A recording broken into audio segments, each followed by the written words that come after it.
Assalamualaikum warahmatullahi wabarakatuh. Selamat pagi anak-anakku sekalian semuanya. Selamat pagi ayah, selamat pagi mama. Semoga di pagi hari ini semuanya dalam keadaan sehat walafiat, tentunya tidak kurang satu apapun. Dan kita berharap semoga kita semua terlindung dari mara bahaya, penyakit, bala dan bencana. Gimana kabar kalian semuanya? Alhamdulillah luar biasa, tetap semangat. Semoga hari ini, esok dan yang akan datang kita semua selalu diberikan kesehatan oleh Allah Subhanahu wa taala. Baik anak-anakku sekalian, materi yang akan kita pelajari pada kesempatan pagi hari ini adalah yang pertama, keragaman di sekitar. Yang kedua, persebaran sumber daya hewan dan tumbuhan. Yang ketiga, deklamasi puisi. Sedangkan sikap yang dikembangkan pada pembelajaran hari ini adalah yang pertama, menghargai prestasi. Yang kedua, toleransi. Yang ketiga, religius. Itu aja. Baik anak-anak sekalian, kita mulai saja pembelajaran kita pada kesempatan pagi hari ini dengan membaca basmalah. Bismillahirrahmanirrahim. Mensyukuri karunia Tuhan.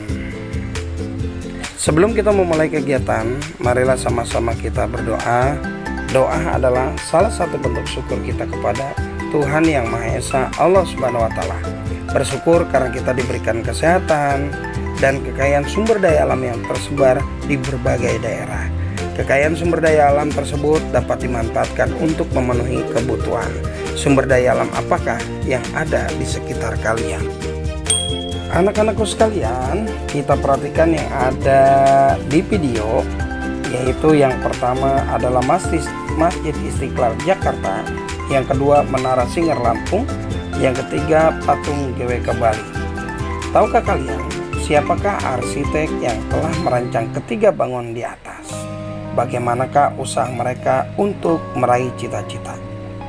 Cita-cita tidak mengenal suku, agama, atau kebangsaan. Semua orang dapat menempatkan cita-citanya setinggi langit. Untuk mencapai cita-cita, setiap orang harus berusaha keras. Simaklah bacaan tentang usaha keras orang yang bercita-cita besar. Baiklah anak-anak sekalian, kita akan membaca bacaan tentang usaha keras orang yang bercita-cita besar yang bernama Fredrik Silaban. Fredrik Silaban lahir di Bonandolok, Sumatera Utara 16 Desember 1912 dan meninggal di Jakarta 14 Mei 1984 pada usia 71 tahun. Ia merupakan penganut Kristen Protestan. Fredrik Silaban adalah seorang arsitek generasi awal di negeri Indonesia. Fredrik Silaban merupakan seorang arsitek autodidak, namun ketekunannya membuahkan beberapa kemenangan sayembara perancang arsitektur sehingga dunia mengakuinya sebagai arsitek. Seiring perjalanan waktu, ia terkenal dengan berbagai karya besarnya di dunia arsitektur dan rancang bangun, bahkan beberapa hasil karyanya menjadi simbol kebanggaan bagi daerah tersebut. Fredrik Silaban telah menerima anugerah Tanda Kehormatan Bintang Jasa Sipil berupa bintang jasa utama dari pemerintah atas prestasinya dalam merancang pembangunan Masjid Istiqlal. Masjid Istiqlal menjadi masjid terbesar di Asia Tenggara yang menjadi salah satu ikon kota Jakarta. Adapun penamaan Istiqlal diambil dari bahasa Arab yang berarti merdeka sebagai wujud rasa syukur bangsa Indonesia atas kemerdekaannya. Dengan usaha yang gigih dan pantang menyerah, Fredrik Silaban berhasil menyelesaikan karyanya. Bahkan ia berhasil menyandingkan pembangunan Masjid Istiqlal dengan gereja katedral. Gereja katedral adalah gedung tempat umat Katolik beribadah. Konsep persatuan dan kesatuan yang dibuat oleh Presiden Soekarno dapat diwujudkan dengan baik melalui kedua bangun tersebut. Hingga sekarang, kedua gedung yang menjadi simbol toleransi dan persatuan itu tetap kukuh berdiri meskipun arsiteknya telah tiada. Tidak hanya berkarya membuat Masjid Istiqlal, beberapa gedung bersejarah telah dirancangnya. Sepanjang hayatnya, Fredrik Silaban telah ikut merancang 700 bangunan di seluruh Indonesia. Bangunan tersebut antara lain Gedung Stadion Gelora Bung Karno, Jakarta tahun 1962, Monumen Nasional atau Tugu Monas, Jakarta tahun 1960, Gerbang Taman Makam Pahlawan Kalibata, Jakarta 1953, dan Tugu Katulistiwa, Pontianak 1938. Baik anak-anakku sekalian, kalian telah melihat, membaca, dan memperhatikan tentang pembangunan Masjid Istiqlal di Jakarta dan di berbagai tempat yang dirancang oleh Fredrik Silaban. Berikutnya akan kita saksikan tempat-tempat ibadah umat beragama yang ada di Indonesia berdasarkan video yang ada.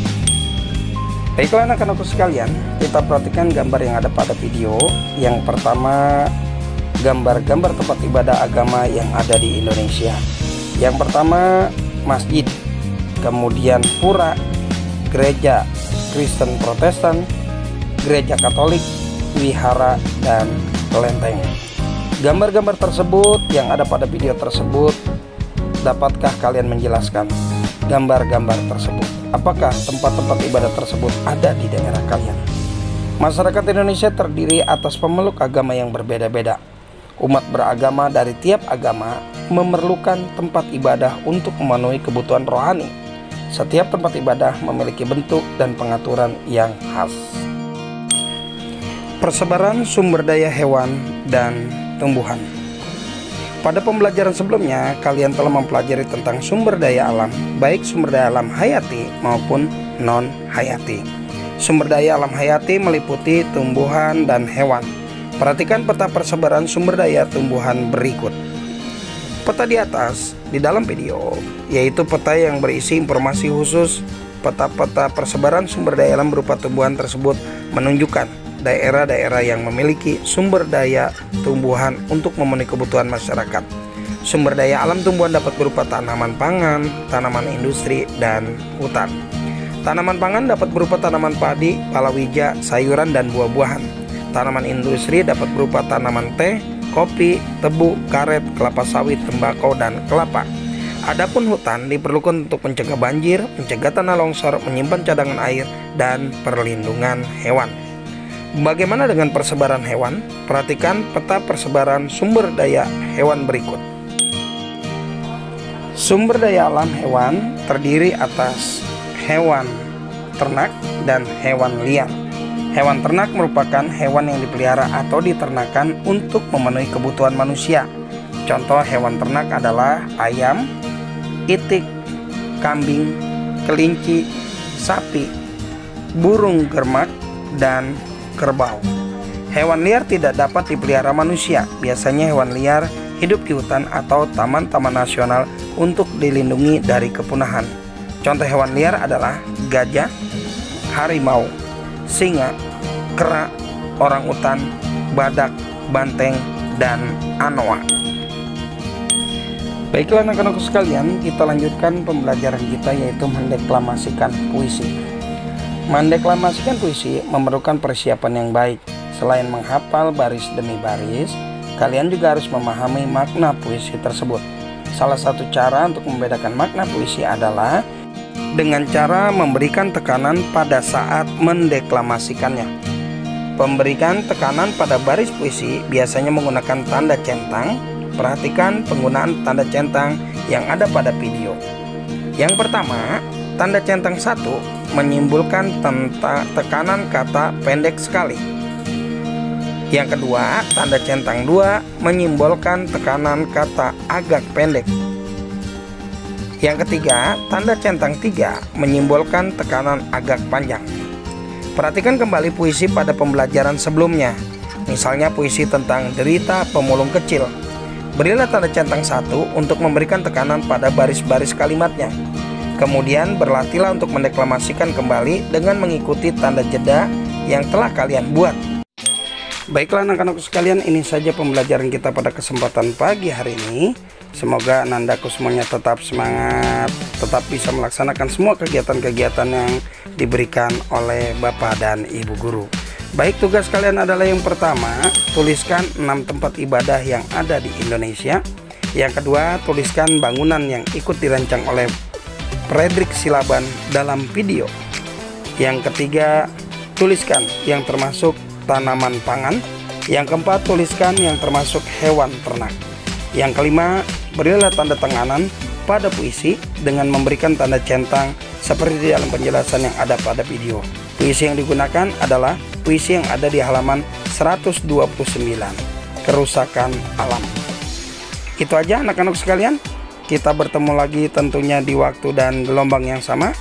Pak Endang berharap semuanya tetap semangat, tetap laksanakan semua kegiatan-kegiatan yang telah diberikan.